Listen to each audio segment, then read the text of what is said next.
The precautionary principle was removed from IPC guidance in mid-March 2020 without evidence, at the same time as HSID declassification. Now, there are only two categories of HSID, airborne and contact. IPC guidance came in on the 16th of March 2020. It says routes of transmission, COVID-19, similar to 2003 SARS-CoV outbreak. So despite SARS-1 being designated as an airborne HSID from the start, the guidelines say SARS-CoV-2 is transmitted by respiratory droplets. Again, there's no evidence for this. Designated airborne HSID requires standard PPE to include FFP3 masks, not just surgical. So downgrading HSID from airborne to droplet transmitted, except for aerosol-generated procedures, resulted in the only protection afforded being against droplets for all non-AGP situations, the majority of healthcare in hospitals. Despite advice urging caution that the disease was airborne with aerosols going up to 100 microns, well above the 5 micron threshold, there were no changes to guidance. SAGE reverted to 5 microns in their June report. The IPC was still disregarding the precautionary principle in December 2020 in a discussion about new variants, wary of recommending FFP3 masks and should look for new evidence first, and difficult until the evidence is generated.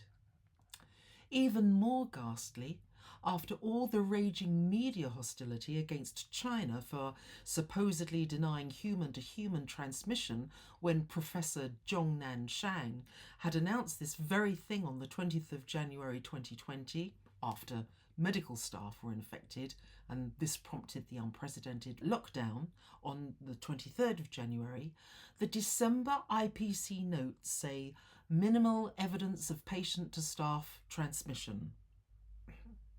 None at home in the UK? What happened to the mountain of evidence from Italy's experience? How did they get away with this?